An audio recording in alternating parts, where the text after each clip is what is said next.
Oke, assalamualaikum warahmatullahi wabarakatuh. Hari ini kita akan membahas mengenai bilangan pecah.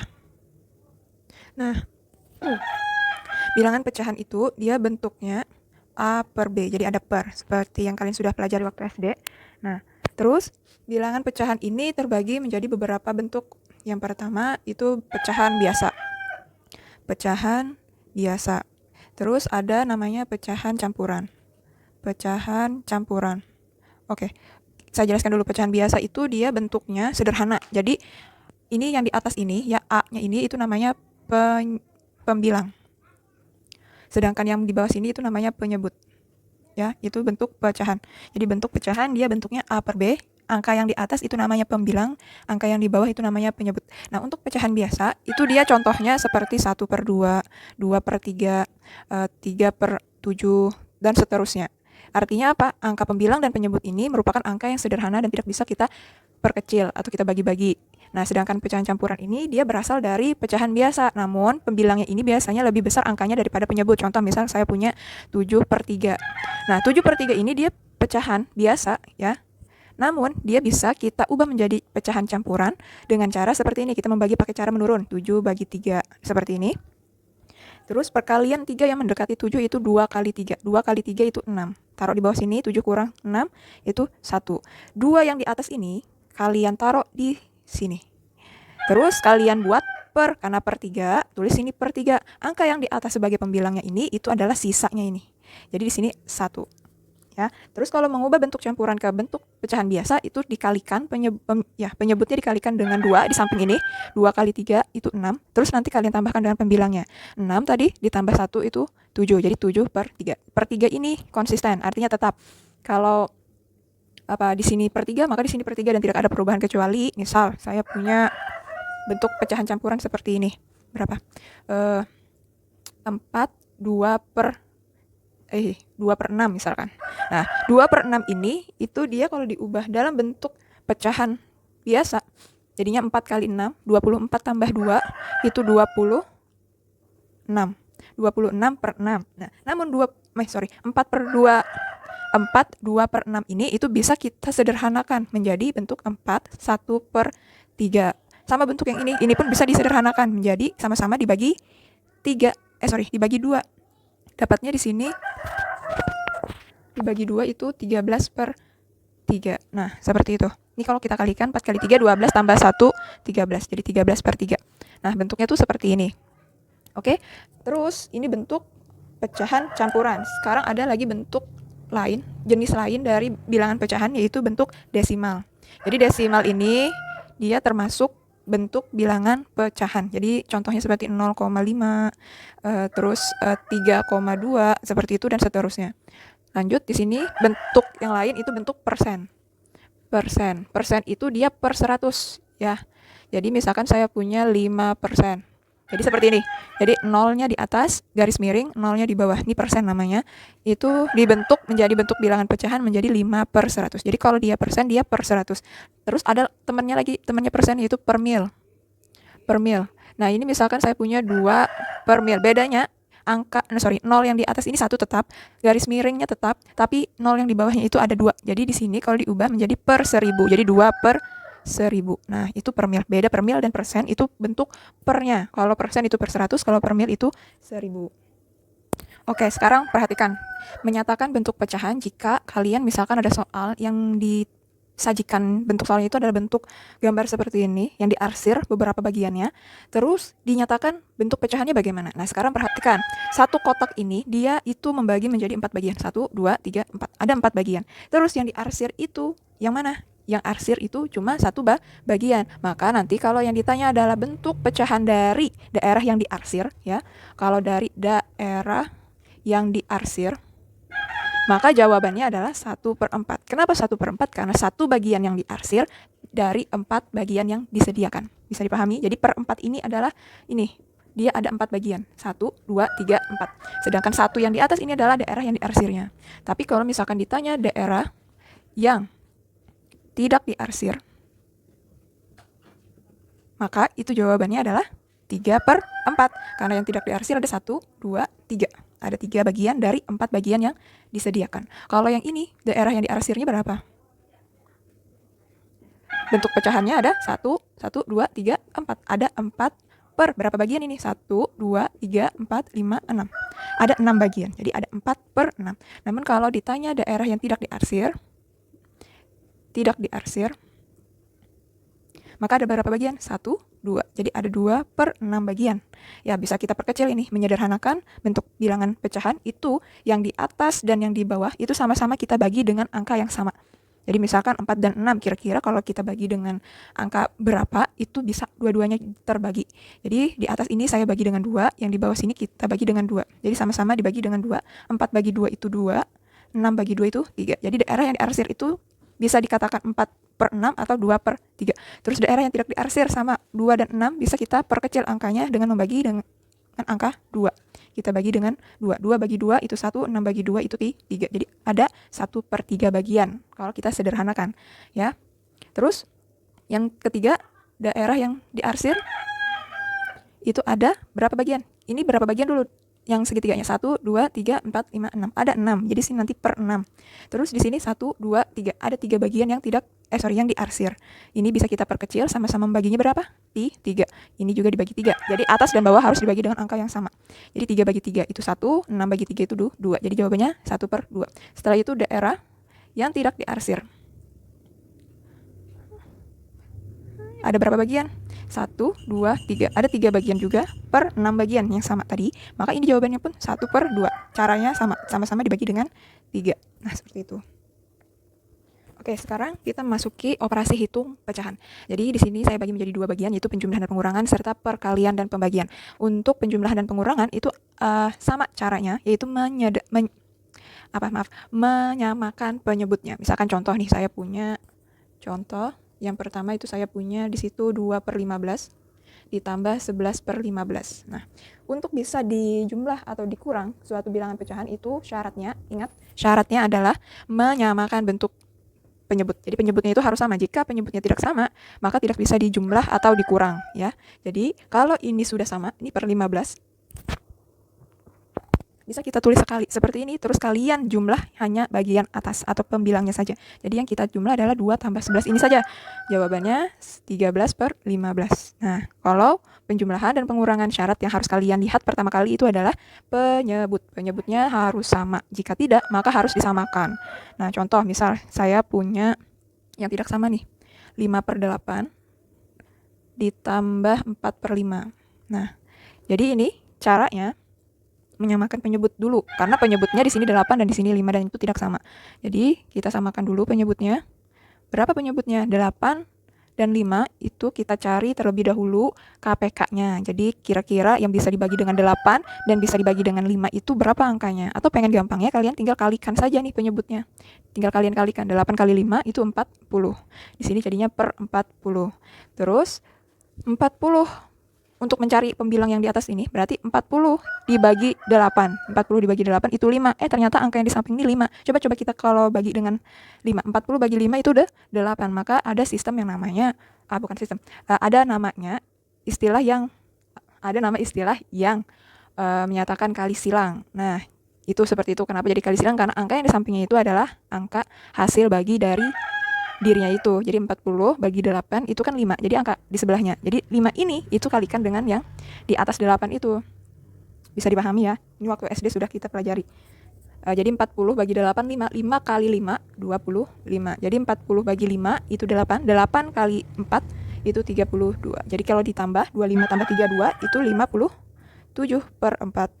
Angka pembilangnya lebih besar daripada angka penyebut, sehingga bisa kita sederhanakan. Bagaimana menyederhanakan suatu pecahan? Seperti yang sudah saya jelaskan tadi, 57 pembilang itu kalian bagi dengan penyebut. Jadi penyebutnya 40. Nah, ini kan cuma dikali 1 aja. 1 kali 40 itu 40.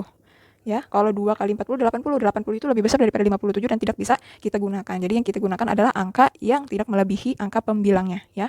57 di pembilangnya, jadi jangan melebihi angka pembilang. Jadi 1 kali 40 itu 40.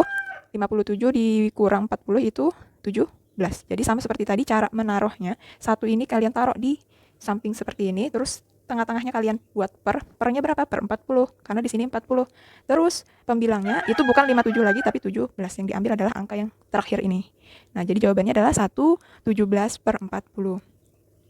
Kalau pengurangan bagaimana? Pengurangan pun sama. Jadi kalau penyebutnya udah sama, tinggal kalian kurangkan yang di atas. Jadi ingat ya, yang diselesaikan hanya bagian pembilang, bagian atas. 40 dan 40 ini tetap ditulis ya. Jangan ditambah. Yang ditambah hanya pembilang. Nah, ini misalkan saya punya 5/6 dikurang 10/13. Oke, bagaimana ini caranya? 5 kurang 10. Penyebutnya kan dia tidak sama nih, berarti kita harus menyamakan penyebutnya dulu. Caranya seperti apa? Kalikan. Jadi 6 kali 13 itu 78. Jadi sini pernya semuanya itu 78, berubah. Terus 78 bagi 6 itu 13 ya. 13 kali 5 itu 65. Terus 78 bagi 13 itu 6. 6 kali 10, 60. Baru kita selesaikan yang di atasnya. Dan pernya cukup kalian tulis sekali. Oke, seperti itu. Nah, next, kita kurangkan 65 kurang 60, itu sisa 5. Jadi jawabannya adalah 5/78. Ini untuk penjumlahan dan pengurangan. Tolong diingat, yang dicari terlebih dahulu adalah penyebutnya. Jika penyebutnya tidak sama, maka tinggal kalian kalikan. Tapi kalau sudah sama, seperti nomor 1 ini, itu langsung kalian selesaikan bagian pembilangnya. Oke, sekarang kita bahas perkalian. Jadi perkalian ini itu simple, tinggal kalian kalikan bagian pembilangnya dan penyebutnya. Jadi misalkan saya punya contoh 2/6 dikali 1/4. Tinggal kalian kalikan atas kali atas, bawah kali bawah. Jadi di sini 2 kali 1, 2 kali 1 per 6 kali 4. Seperti ini. Jadi kalau untuk perkalian tidak perlu untuk disamakan penyebutnya. Tinggal kalian kalikan. Untuk penjumlahan dan pengurangan harus dan wajib untuk disamakan terlebih dahulu penyebutnya. Nah, kalau perkalian tinggal kalian selesaikan langsung dengan cara mengalihkan kedua buah bilangan dengan posisi yang sama, yaitu pembilang sama pembilang, penyebut sama penyebut, sehingga kita peroleh di sini 2/24, atau bisa diperkecil angkanya dengan cara membagi dengan 2. Ini kita bagi dengan 2, ini kita bagi dengan 2, sehingga kita peroleh di sini jawabannya 1/12. Seperti itu untuk perkalian. Sekarang cara pembagian itu seperti ini ya. Saya cuma mengulang dan waktu SD sudah dipelajari ini. Jadi A per B dibagi C per D, caranya itu membalik posisi ini. Dibalik. Sedangkan tandanya itu berubah jadi kali. Berubah jadi perkalian.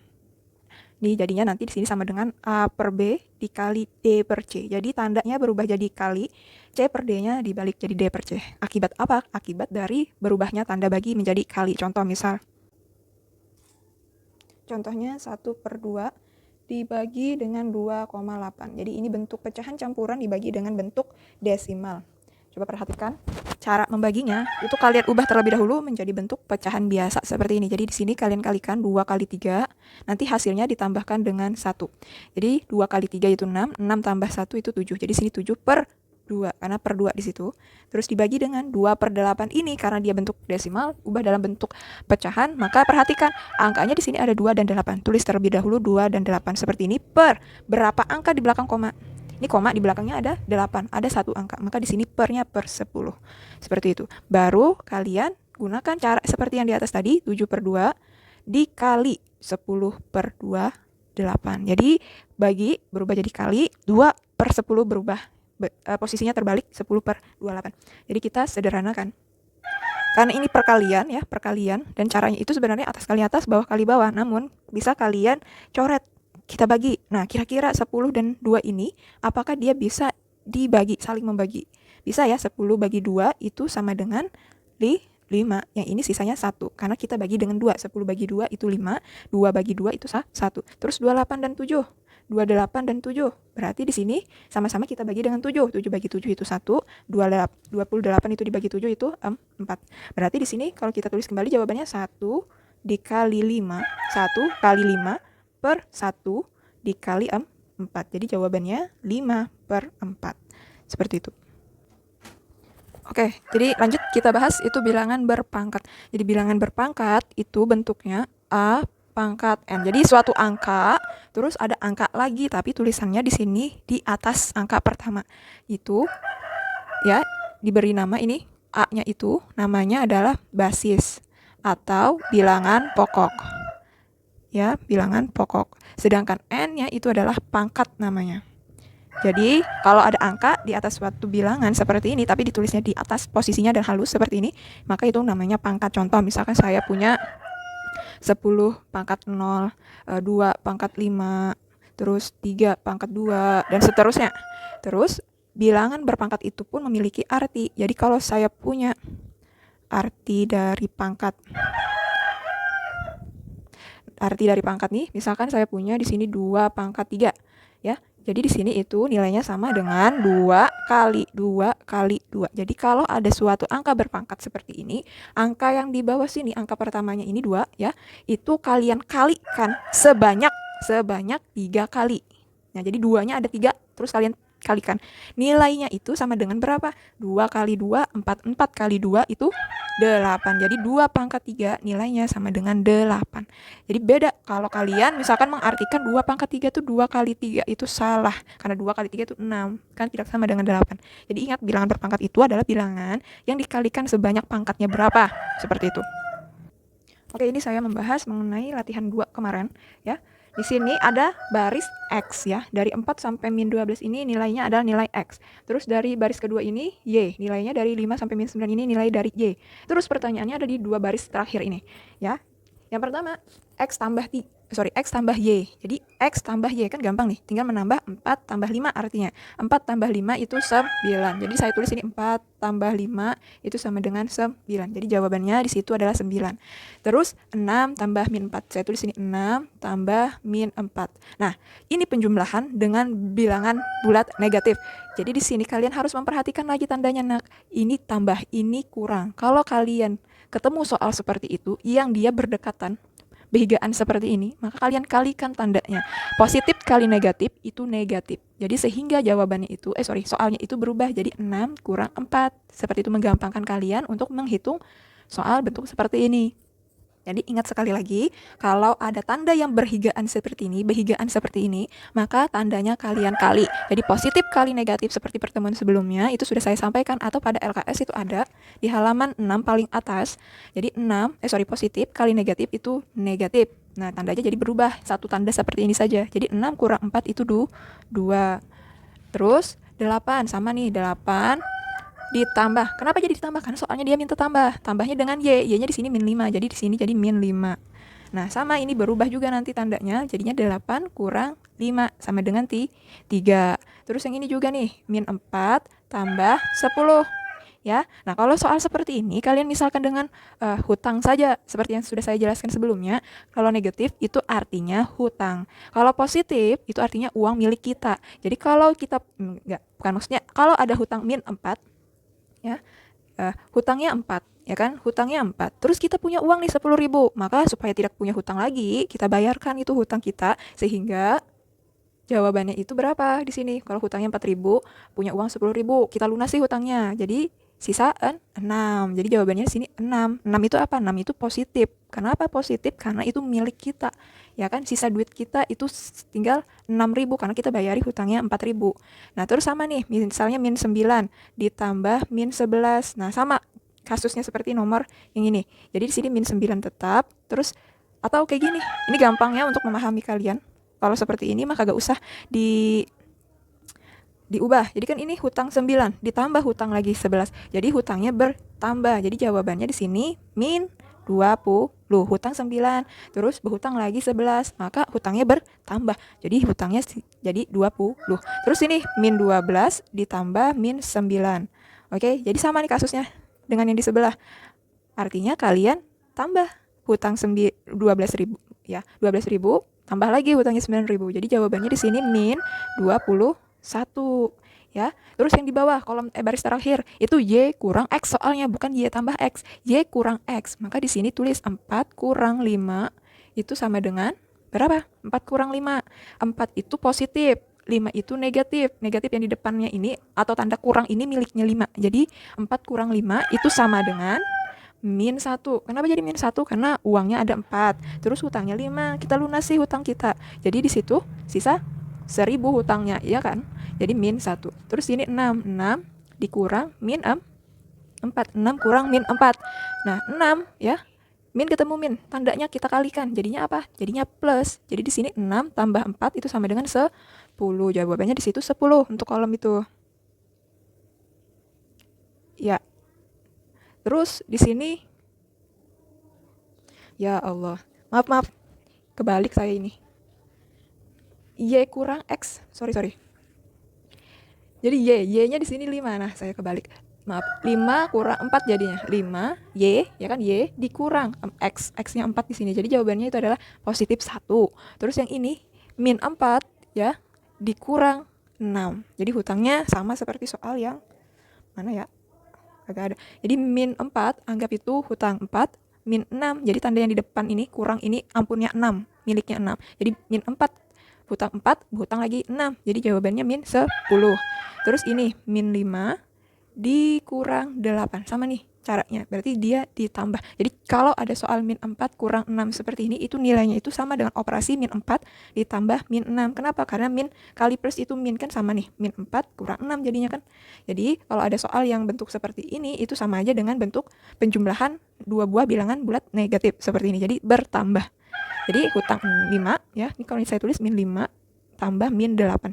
Sama jawabannya itu berapa? Ini jawabannya bertambah jadinya min 13. Terus ini 10 Y-nya dikurang min 4. Min ketemu min itu plus. Jadi 10 tambah 4 sama dengan 14. Terus yang ini min 11 dikurang min 9. Min ketemu min plus. Min 11 tambah 9. Hutangnya 11. Punya uang 9. Maka jawabannya di sini min 2. Terus ini min 9 dikurang min 12. Min ketemu min plus, jadi min 9 tambah 12 sama dengan, di sini saya tulis positif 3. Nah, ini jawaban dari latihan 2 kemarin. Silakan diperiksa kembali. Terima kasih. Wassalamualaikum warahmatullahi wabarakatuh.